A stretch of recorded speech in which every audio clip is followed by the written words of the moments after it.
Good morning friends. আজকে আমি narration change কিভাবে করতে হয় এটা নিয়ে আলোচনা করতে যাচ্ছি।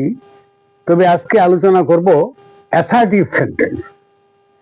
অ্যাসার্টিভ সেন্টেন্স ডাইরেক্ট থেকে ইনডাইরেক্ট ন্যারেশনের পরিবর্তন কিভাবে করতে হয় আমি আলোচনা করছি। তোমরা মনোযোগ দিয়ে আমার ক্লাসটা দেখো, এবং শুনো আমি কি বলছি।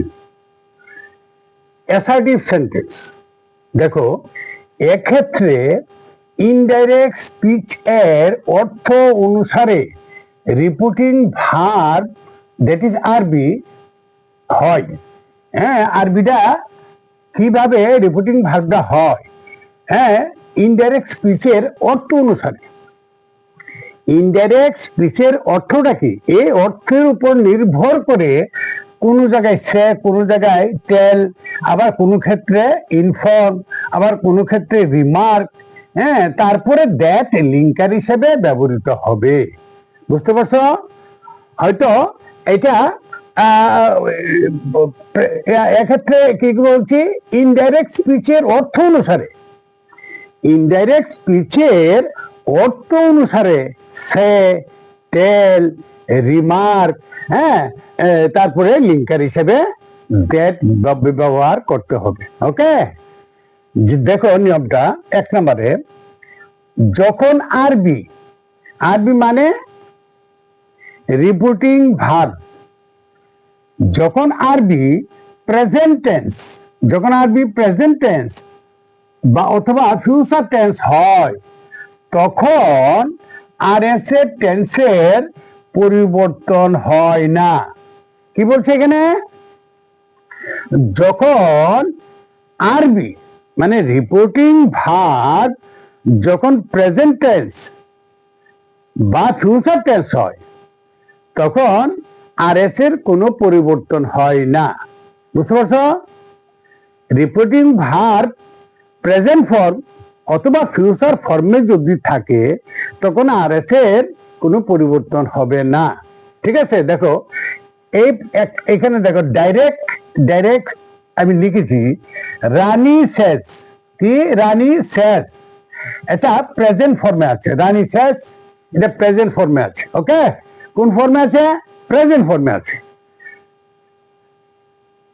আই এইট অ্যান আপেল, এটা ফার্স্ট ফর্মে আছে। I ate an apple. Rani says I ate an apple. এটা ডাইরেক্ট স্পিচে আছে। এখন এটাকে আমার ইনডাইরেক্ট স্পিচে পরিবর্তন করতে হবে। তো আমি বলছি, রিপোর্টিং ভার্ব যদি প্রেজেন্ট ফর্মে থাকে, তাহলে রিপোর্টেড স্পিচের কোনো পরিবর্তন হয় না। ঠিক আছে? দেখো আমি এটা করছি। কি?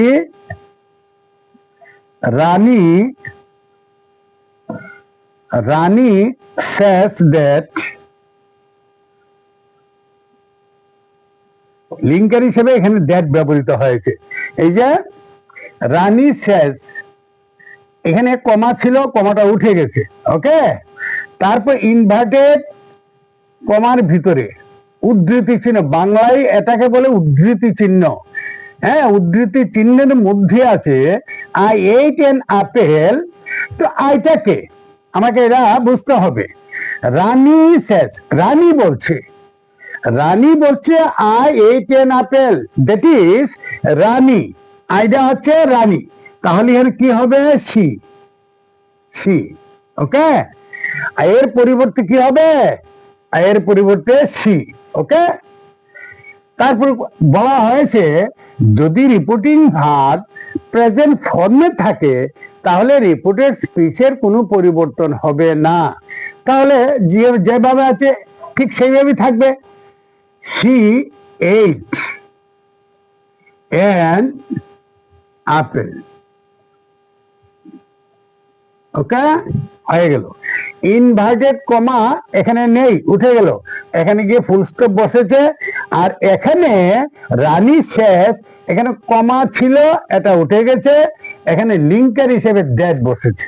ওকে, তারপরটা দেখো, রানী উইল সে, এটা কোন টেন্স? এটা future tense. Rani will say I ate N apple. এখন এটা করতে গেলেও রিপোর্টের স্পিচের কোনো পরিবর্তন হবে না। রিপোর্টিং ভার্ব আমি আগে বলেছি, রিপোর্টিং ভার্ব যদি প্রেজেন্ট ফর্ম অথবা ফিউচার ফর্মে থাকে তাহলে রিপোর্টের স্পিচের কোনো পরিবর্তন হবে না। ওকে, দেখো Rani will say I ate an apple, কি হবে দেখো?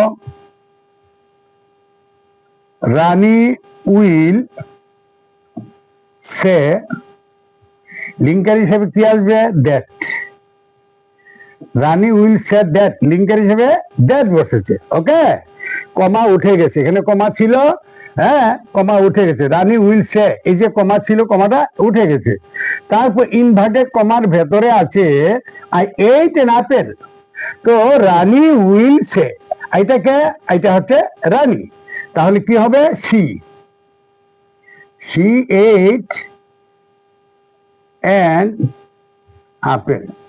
তার মানে এখানে কোনো পরিবর্তন হয়নি, ফুল স্টপ। ইনভার্টেড কমা উঠে গেছে। ক্লিয়ার? একদম ক্লিয়ার? বন্ধুরা তোমরা আমার ক্লাসগুলি মনোযোগ দিয়ে দেখো, একদম ইজি। এখন এই নিয়মের মধ্যে যত সেন্টেন্স পাবে ঠিক সেইভাবে করতে হবে। হ্যাঁ, রিপোর্টিং ভার্ব যদি প্রেজেন্ট ফর্ম বা ফিউচার ফর্মে থাকে তাহলে রিপোর্টের স্পিচের কোনো পরিবর্তন হবে না। এরকম তুমি শতাশতি সেন্টেন্স ডাইরেক্ট থেকে ইনডাইরেক্ট করতে পারবে, কোনো অসুবিধা হবে না। এই নিয়মটা মনে রাখবে, মানে প্রেজেন্ট ফর্ম আর ফিউচার ফর্মে যদি রিপোর্টিং ভার্ব থাকে তাহলে রিপোর্টের স্পিচের কোনো পরিবর্তন হবে না। এই হলো নিয়ম। তারপর লক্ষ্য করো, তারপর দেখো 2 নম্বর নিয়ম, আরবি যখন ফার্স্ট ফর্ম তখন আর এস এর ভার্বের ভার্ব ক্রিয়ার কাল অনুসারে, এই যে কাল আমি উপরে লিখেছি, কাল অনুসারে ফার্স্ট ফর্ম হয়। কি বলছে? আরবি যখন ফার্স্ট ফর্ম তখন আর এস এর ভার্ব ক্রিয়ার কাল অনুসারে ফার্স্ট ফর্ম হবে। রিপোর্টিং ভার্ব, আর এস মানে কি? Reporting verb. রিপোর্টিং ভার্ব যখন ফার্স্ট ফর্মে থাকবে তাহলে রিপোর্টের স্পিচও ক্রিয়ার কাল অনুসারে পরিবর্তন হবে ফার্স্ট ফর্মে। ওকে, দেখো এখানে লিখেছি ডাইরেক্টে, এইটা ডাইরেক্ট আছে। ডাইরেক্টে কি আছে? শিবাজি told me I have seen your father in the market. তাহলে এটা ডাইরেক্ট ফর্মে আছে। ডাইরেক্ট ফর্মে আছে, শিবাজি সেড টু মি, শিবাজি আমাকে বললো। কাকে বলছে? আমাকে। I have seen your father in the market. এটা বাংলাটা বুঝেছো তো? আমি তোমার বাবাকে বাজারে দেখেছি। এটাকে আমার ইনডাইরেক্ট ন্যারেশনে পরিবর্তন করতে হবে। তাহলে দেখো কিভাবে করতে হয়। শিবাজি সেড টু মির পরিবর্তে আমি কি লিখবো? Told me.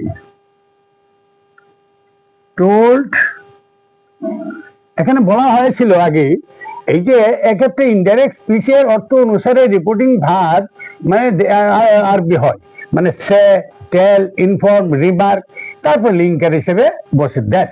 ঠিক আছে, তো আমি এখানে স্যার পরিবর্তে কি লিখেছি? টোল্ড লিখেছি। ঠিক আছে, শিবাজি টোল্ড মি। এই টোল্ড মি, এই রিপোর্টিং ভার্ব বসার পর কি লিঙ্কার হিসেবে কি আসবে? দ্যাট।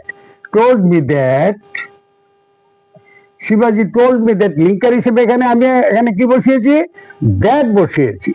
তারপর শিবাজি সেড টু মি, এইটুকু পর্যন্ত হয়ে গেছে। শিবাজি টোল্ড মি লিখেছি, তার লিঙ্কার হিসেবে দ্যাট বসিয়েছি। শিবাজি টোল্ড মি, এখন এটাকে আমার আনতে হবে এখানে। I have seen your father in the market. এখানে এখানে ইনভার্টেড কমা আছে, আর এখানে ছিল কি?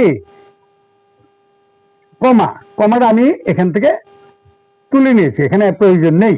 ওকে, তা ইনভার্টেড কমা এখানে কোনো প্রয়োজন নেই। ইনডাইরেক্ট ন্যারেশনে ইনভার্টেড কমার কোনো প্রয়োজন নেই, এটা উঠে যাবে।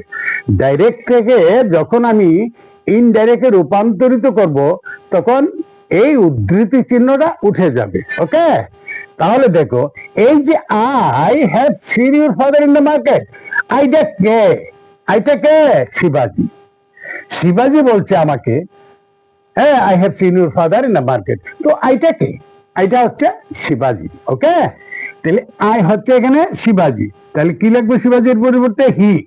ওকে, তো এখানে হচ্ছে হ্যাভ। তো এখানে এখানে বলেছি ক্রিয়ার কাল অনুসারে ফার্স্ট ফর্ম হবে।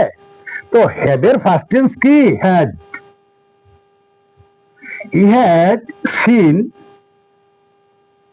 ই হ্যাড সিন। এই যে এখানে লিখেছি your, ইউরটাকে I have seen your father in the market. I হচ্ছে শিবাজি, শিবাজি আমাকে বলছে আমি তোমার বাবাকে বাজারে দেখেছি। তো ইউরটাকে, ইউরটা কি হবে? My, my father in the market. Inverted comma উঠে গেল।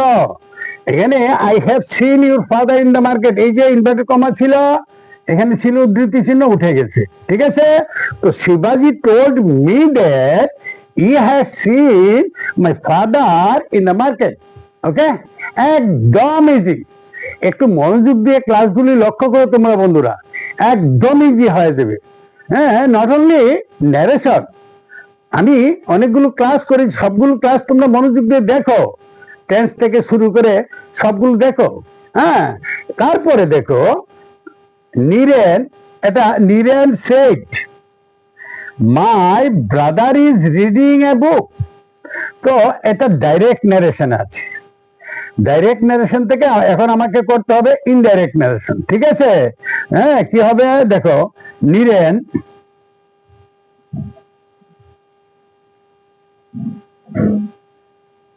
Niren Niren said that Niren said that my brother is reading a book. Niren said that মাইটা হচ্ছে Niren. Niren said that my brother is reading a book. আমার ভাই একটি বই পড়ছে। তো মাইটা হচ্ছে কে? Niren. Niren said that, মায়ের পরিবর্তে কি হবে? হিজ ব্রাদার ইজটা কি হবে? এই যে বললাম ক্রিয়ার কাল অনুসারে এটা পরিবর্তিত হবে ফার্স্ট ফর্মে। ওকে, was reading a book. Okay, inverted comma উঠে গেল। Niren said that his brother was reading a book. এখানে Niren said my brother is reading a book, ইজটা কি হয়েছে? ওয়াজ হয়ে গেছে। ওকে, তো মাইটা কি হয়েছে? হিজ হয়ে গেছে। ঠিক আছে, একদম ইজি। ওকে, ঠিক আছে বন্ধুরা, আজকে এই পর্যন্তই। আজকের এই ক্লাসটা তোমাদের কাছে কেমন লেগেছে এটা কমেন্ট বক্সে লিখে জানাবে। আর যদি ভালো লেগে থাকে লাইক, শেয়ার এবং সাবস্ক্রাইব করতে ভুল করবে না। তোমরা তোমাদের বন্ধু বান্ধবদের কাছে শেয়ার করে দাও, যাতে আমার এই ক্লাসগুলি দেখে তোমরা এবং তোমাদের বন্ধু বান্ধবরা উপকৃত হতে পারো। এর জন্য বেশি বেশি করে শেয়ার করে দাও, এই অনুরোধটুকু রাখছি। ঠিক আছে, thank you so much everyone.